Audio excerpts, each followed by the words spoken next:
আসসালামু আলাইকুম। আমি আজকে রান্না করব মিষ্টি কুমড়া ভাজি।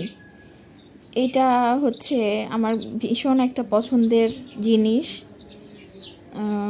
কাঁচামরিচ দিয়ে কালো জিরা দিয়ে ভাজিটা খুবই মজা লাগে। কিভাবে ভাজিটা করলাম চলেন দেখি।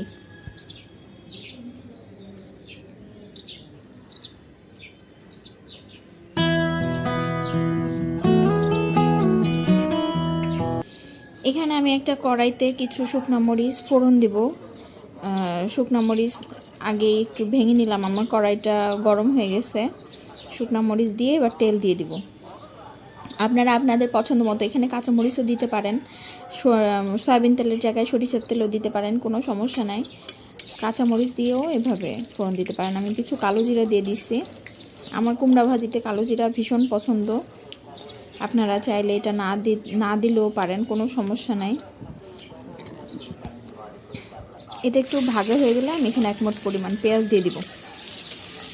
পেঁয়াজটা বেশি ভাজার দরকার নাই, সেদ্ধ হওয়ার পরে হালকা ভাজা হইলে আমি এই পেঁয়াজের ভিতরে হচ্ছে হাফ চা চামচ হলুদ, আর প্রথমে আমি 1 চা চামচ লবণ দিয়েছিলাম, পরে মনে হলো যদি ভাজিটা হয়ে যাওয়ার পরে লবণ বেশি হয়ে যায়, কারণ আবার একটু কমাইছে, আপনারা একটু কমাই দিবেন, পরে দরকার হইলে আবার দেয়া যায়, বা বেশি হয়ে গেলে তো আর কমানো যায় না।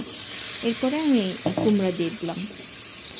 কুমড়া ভাজির ক্ষেত্রে একটু বাতি টাইপের পাকা যে কুমড়াটা লাল, সেই কুমড়াটা হইলে মজা বেশি হয়। আমি এখানে একটু পানি দিয়ে ঢেকে দিলাম।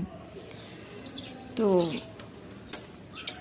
এই তো কিছুক্ষণ পরে আমি পুরোটা রান্না করতেছি হচ্ছে মিডিয়াম ফ্লেমে, লো টু মিডিয়াম, একদম পুরা মিডিয়াম না।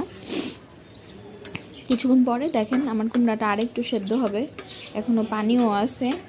তো আমি আরেকটু সেদ্ধর জন্য আবার কিছুক্ষণ ঢেকে দিলাম। ঢেকে দেওয়ার কিছুক্ষণ পরে দেখেন তেল উপরে উঠে আসছে। যারা কুমড়া ভাজিটা ঝরঝরা পছন্দ করেন, একদম কালা কালা পছন্দ করেন না, তারা এই পর্যায়ে ফ্লেমটা বাড়ায় দিয়ে ধনিয়া পাতা কাঁচামরিচ দিয়ে ভাজা ভাজা করে নামাই ফেলবেন, আর ঢাকার দরকার নাই।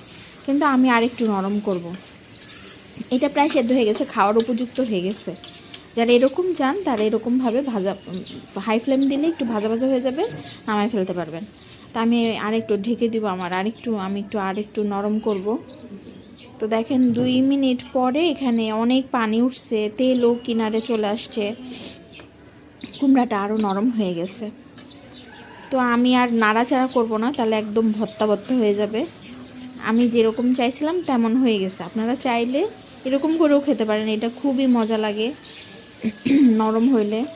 আমি কিছু কাঁচামরিচ আর ধনিয়া পাতা দিয়ে 1 মিনিট মতো চুলায় রেখে এখন নামাই ফেলবো।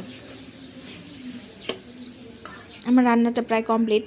দেখেন এটা আপনারা বানায় খাবেন। কুমড়া ভাজি তো কুমড়াটা তো এমনি মজা, কুমড়া যে কোনো কিছুতে রান্না করলেই মজা লাগে, সবজি করেন আর ভাজি করেন আর তরকারি করেন।